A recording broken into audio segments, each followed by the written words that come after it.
আসসালামু আলাইকুম। আজকের ভিডিওতে আমি কথা বলবো কিভাবে আপনারা আপনাদের ইংলিশটাকে আরও বেশি ইমপ্রুভ করতে পারেন। সেটার জন্য আমি কিছু ট্রিক্স শেয়ার করব আপনাদের সাথে এবং আলটিমেটলি নিজেদের ইংলিশটাকে নিজের চেষ্টায় কিভাবে আরও বেশি এক্সটেন্ড করবেন সেই জিনিসটাই আজকে আপনাদের সাথে শেয়ার করব। তাই ভিডিওটি শেষ পর্যন্ত দেখার অনুরোধ রইল। হ্যালো, এফার্টলেস আইএলটিএসের নতুন একটি ভিডিওতে আপনাদের সকলকে আমন্ত্রণ। তো ইংলিশে ইমপ্রুভমেন্ট করার জন্য যে জিনিসটা অনেক গুরুত্বপূর্ণ সেটা হচ্ছে ইংলিশ স্পিকিং। তাই আমাদের ইংলিশ স্পিকিংটা যদি ইমপ্রুভ করতে চাই তাহলে 4টা জিনিসের উপর আমাদের ফোকাস রাখতে হবে। আমি আমার গত ভিডিওগুলোতে একই কথা বলেছি, ইংলিশ স্পিকিং ইমপ্রুভ করার জন্য 4টা বিষয় খুব বেশি গুরুত্বপূর্ণ। সেটার প্রথমটা হচ্ছে আপনার ফ্লুয়েন্সি, দ্বিতীয়টা হচ্ছে আপনার প্রনাউন্সিয়েশন মানে আপনার উচ্চারণ, তৃতীয়টা হচ্ছে আপনার গ্রামাটিক্যাল রেঞ্জ এবং তার অ্যাকিউরেসি, এবং চতুর্থটা হচ্ছে আপনার ভোকেবুলারি। এই 4টা জিনিস যদি আপনার ইংলিশ স্পিকিংয়ে থাকে তাহলে আপনি ভালো মানের একজন স্পিকার হতে পারবেন। বাট আমি আজকের ভিডিওতে কথা বলবো আপনারা কিভাবে ইংলিশ স্পিকিংয়ের প্রনাউন্সিয়েশনটা ঠিক করবেন, এটার উপর নিজেরাই কিভাবে কাজ করবেন। কারণ বাংলা একটি প্রবাদ বাক্য আছে, আগে দর্শনধারী তারপর গুণ বিচারী। তাই ইংলিশ স্পিকিংয়ের দর্শনটা হচ্ছে আপনাদের প্রনাউন্সিয়েশন। আপনার প্রনাউন্সিয়েশন যদি ভালো হয় অন্যদের শুনতেও সেটা ভালো লাগবে। মূলত ইংলিশ প্রনাউন্সিয়েশন ইমপ্রুভ করার জন্য দুইটি খুব এফেক্টিভ মাধ্যম আছে। প্রথমত আপনার ইংলিশ শুনতে হবে, নেটিভ স্পিকারদের ইংলিশ শুনে শুনে তাদের মতো কথা বলার চেষ্টা করতে হবে, তাদেরকে শ্যাডো করতে হবে। তারা যেভাবে কথা বলে, যেভাবে স্ট্রেস দেয়, তারা যেভাবে তাদের ফিলিংসগুলো শেয়ার করে সেইগুলো ফোকাস রেখে আমাদের প্রনাউন্সিয়েশনটা ইমপ্রুভ করতে হবে। আরেকটি খুবই এফেক্টিভ ওয়ে হচ্ছে, যেটা আমি আজকের ভিডিওতে বলতে যাচ্ছি, সেটা হচ্ছে রিডিং। ইয়েস, আপনারা রিডিং করেও আপনাদের প্রনাউন্সিয়েশনটাকে খুব বেশি ইমপ্রুভ করতে পারেন। আমি আজকে আপনাদের দেখাবো আমি নিজে ব্যক্তিগতভাবে রিডিং পড়ে, ইংলিশ পড়ে কিভাবে আমার প্রনাউন্সিয়েশন ঠিক করি, আমার প্রনাউন্সিয়েশনের উপর কাজ করি।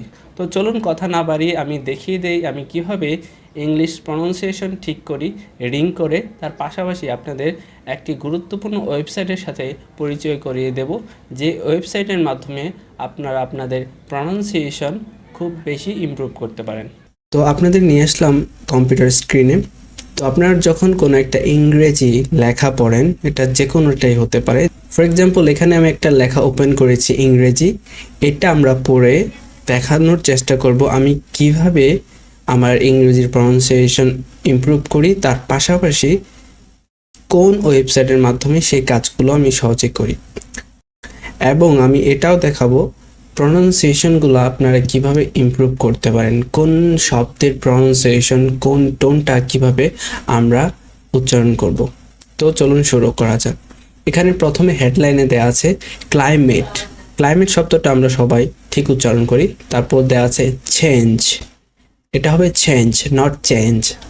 বাট যদি প্রনাউন্সিয়েশনের কথা বলি, চেঞ্জও সঠিক, বাট আপনারা যদি একটু নেটিভদের মতো কথা বলতে চান তাহলে এখানে ছ সাউন্ড ইউজ করতে হবে, চ সাউন্ড না, চেঞ্জ। তারপর রিভিলস, এখানে অ্যাস আছে, রিভিলস। এনশিয়েন্ট, এই শব্দটা আমরা অনেকেই উচ্চারণে ভুল করে থাকি, আমরা অনেকে বলি এনশিয়েন্ট, বাট এটা আসল প্রনাউন্সিয়েশন হবে এনশিয়েন্ট। তো এরকম একটা কন্ট্রোভার্সিয়াল শব্দ যেটার উচ্চারণ নিয়ে আপনারা কনফিউজ থাকেন, সেই শব্দগুলোর সঠিক উচ্চারণ আপনারা কিভাবে পাবেন চলুন দেখা যাক। এর জন্য আপনাদের চলে যেতে হবে গুগলে, সার্চ ইঞ্জিন। আমি এখানে মাইক্রোসফট বিং ইউজ করছি, বাট আপনারা যে কোনো সার্চ ইঞ্জিন বা গুগলে লিখতে পারেন ক্যামব্রিজ ডিকশনারি। এটা লিখলে এরকম একটা ওভারভিউ আসবে, তখন আপনারা জাস্ট ক্যামব্রিজ ডিকশনারি এটার উপর ক্লিক দিবেন। এটার উপর ক্লিক দিলে ঠিক এরকম একটা ওভারভিউ আপনারা পেয়ে যাবেন, বা এরকম একটা ওয়েবসাইট পেয়ে যাবেন ক্যামব্রিজ ডিকশনারি। তো সেই শব্দটা নিয়ে আপনাদের কনফিউজ, যে উচ্চারণটা নিয়ে আপনার কনফিউজ, সেই শব্দটা জাস্ট এখানে পেস্ট করে দেবেন। যেমন যেমন ধরেন এই এনশিয়েন্ট শব্দটা নিয়ে আমাদের কনফিউজড উচ্চারণ নিয়ে, তো আমরা এখান থেকে কপি করব জাস্ট, তারপর এই জায়গায় যে পেস্ট করে দেব। আপনারা যদি মোবাইল থেকে করেন, মোবাইল দিয়েও করা যাবে, just copy paste same process. তারপর আমরা এখান থেকে সার্চ দেব বা এন্টার প্রেস করে সার্চ দিতে পারি। দেখেন এখানে দুইটা উচ্চারণই চলে আসছে। ইউএস মানে হচ্ছে ইউনাইটেড স্টেটস, আমেরিকার যেটা অ্যাকসেন্ট বা উচ্চারণ, আরেকটা হচ্ছে ইউকে ইউনাইটেড কিংডম, যেটাকে ব্রিটিশ বলি আমরা। তো আমরা প্রথমে দেখি ইউকেরা কিভাবে এটা উচ্চারণ করে। ancient, ancient, ancient, ancient. আর আমেরিকানরা কিভাবে উচ্চারণ করে? ancient, ancient. তো ancient, দুইজনের উচ্চারণ বা দুইটা ইংলিশ, স্ট্যান্ডার্ড ইংলিশের উচ্চারণ অলমোস্ট সেম, বাট অনেক শব্দতে দেখবেন এদের উচ্চারণ ডিফারেন্ট হয়ে থাকে। এখানে আরেকটা প্লাস পয়েন্ট আছে, যেটা প্রত্যেকটা শব্দেরই মিনিং এখানে ইংরেজিতে দেয়া থাকে। যেমন এখানে দেওয়া আছে of, or, from a long time ago, কোনো একটা জিনিস যেটা অনেক আগের, having lasted for a very long time. তো এভাবে আপনাদের মিনিংগুলো পেয়ে যাবেন ইংরেজিতে। তার পাশাপাশি কিছু এক্সাম্পলও পেয়ে যাবেন এই শব্দগুলা আমরা কিভাবে ইউজ করতে পারি আমাদের রাইটিংয়ে বা আমাদের স্পিকিংয়ে। তো আপনারা বুঝতেই পারছেন ইতোমধ্যেই এই ওয়েবসাইটটা কতটা বেশি ইফেক্টিভ আমাদের জন্য। তারপর দেওয়া আছে আর্টিফ্যাক্টস, এটা হবে আর্টিফ্যাক্টস ইন নরওয়ের গ্লেশিয়ার্স। গ্লেশিয়ার্স আমরা যদি আমেরিকান অ্যাকসেন্ট ফলো করি বা আমেরিকান প্রনাউন্সিয়েশন ফলো করি তাহলে এটার উচ্চারণ হবে গ্লেশিয়ার্স, বাট আমরা যদি ব্রিটিশটা ফলো করি তাহলে হবে গ্লেশিয়া। অনেকে আমরা এটা উচ্চারণ করি গ্লেশিয়ার, বাট এটার সঠিক উচ্চারণ হবে গ্লেশিয়ার্স ইন আমেরিকান অথবা গ্লেশিয়া ইন ব্রিটিশ। তো দেখি প্রমাণটা দিয়ে দিই। তো সেম এটা এখান থেকে কপি করবেন, কপি করে জাস্ট এখানে পেস্ট করে দেবেন, তারপর সার্চ। তো চলুন আমরা শুনে নিই। Glacier. গ্লেশিয়া। আর আমেরিকানরা কিভাবে উচ্চারণ করে? glacier, glacier, glacier, glacier. So এভাবে আমরা প্রত্যেকটা শব্দ, যেসব প্রনাউন্সিয়েশন নিয়ে আমরা কনফিউজ থাকি, সেগুলো আমরা এখানে এসে অ্যাপ্লাই করে এই প্রনাউন্সিয়েশন, তার পাশাপাশি এই মিনিংগুলো এবং কিভাবে আমরা ইউজ করব এগুলো জেনে নিতে পারি। যেমন এটার অর্থ হচ্ছে a large mass of ice that move slowly, মানে বরফের খণ্ড যেগুলো একটু ধীরে ধীরে মুভ করে, সামনের দিক আগায়। তো আমরা চলুন এই প্রথম প্যারাটা পড়ে বুঝে নিই আমাদের প্রনাউন্সিয়েশনগুলো আমরা কিভাবে ঠিক করব। তো প্রথম দিয়ে আছে ওয়েল, অ্যাভাভ। আমরা এটার উচ্চারণ করি অ্যাভো ইন বাংলাদেশে, বাট এটা আসল উচ্চারণ হবে অ্যাভাভ, অ্যাভাভ। লাস্টে একটু বাতাস বের করতে হবে। The tree line in Norway's highest mountains, as আছে। এনশিয়েন্ট, আবার আমরা পেয়ে গেলাম ancient. fields of ice are shrinking, এটার উচ্চারণ হবে শ, shrinking as Earth's climate warms, এটার আসল উচ্চারণ হবে warms.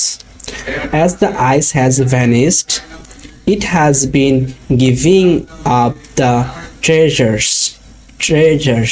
আমরা যদি আমেরিকান প্রনাউন্সিয়েশন ফলো করি এটার উচ্চারণ হবে treasures, আর একটু বেশি এমফাসাইজ করতে হবে।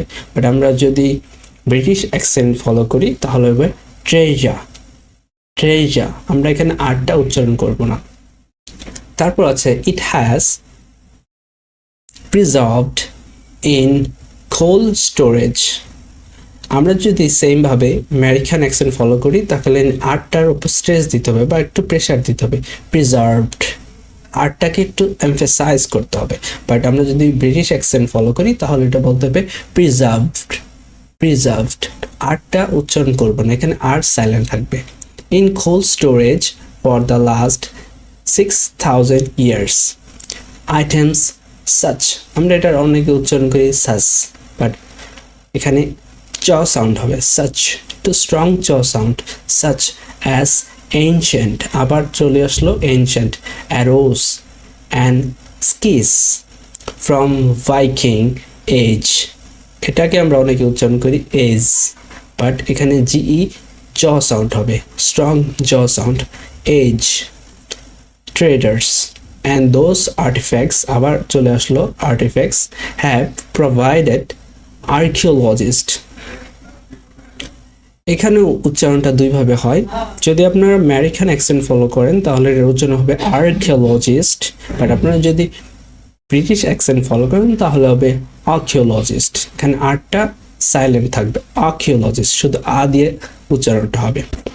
With some surprising insights into how ancient Norwegians এটা সেমভাবে আমরা যদি আমেরিকান ফলো করি তাহলে হবে নর, আর যদি ব্রিটিশ ফলো করি তাহলে হবে নরওয়েজিয়ানস মেড দেয়ার লিভিংস। তো আমরা বুঝতে পেরেছি কিভাবে আমাদের প্রনাউন্সিয়েশনগুলো ইমপ্রুভ করতে পারি। এভাবে যদি আপনারা আরও বেশি বই পড়েন, যখন ইংরেজি বই পড়বেন তখন এমন একটা যদি প্রনাউন্সিয়েশন বা শব্দ পান, সেটার প্রপার প্রনাউন্সিয়েশন এবং এর মিনিংটাকে আমরা এই ওয়েবসাইটের মাধ্যমে সহজেই বুঝতে পারবো। পরিশেষে আমি বলতে পারি এই ভিডিওটা দেখে আপনাদের অনেক বেশি কাজে লাগবে। তো এভাবে মূলত আপনারা প্রনাউন্সিয়েশন ইমপ্রুভ করতে পারেন। তার জন্য দরকার প্রপার এফার্ট এবং আপনার ইচ্ছাশক্তি। আপনার ইচ্ছাশক্তি এবং পরিশ্রমের মাধ্যমেই আপনি সফলতার দিকে অগ্রসর হতে পারবেন। তো আশা করছি ভিডিওটা আপনাদের জন্য এফেক্টিভ হয়েছে। সো ভিডিওটি যদি ভালো লেগে থাকে অবশ্যই আমার চ্যানেলটি সাবস্ক্রাইব করতে ভুলবেন না, আপনারা যদি আমার চ্যানেলে নতুন হয়ে থাকেন, এবং অবশ্যই আপনার মূল্যবান মতামত আমার কমেন্ট সেকশনে জানিয়ে দেবেন। ভিডিওটা লাইক করে দেবেন যাতে এই ভিডিওটা আরও অনেক মানুষের কাছে পৌঁছায় এবং তারা কিছু শিখতে পারে। ধন্যবাদ। আল্লাহ হাফেজ।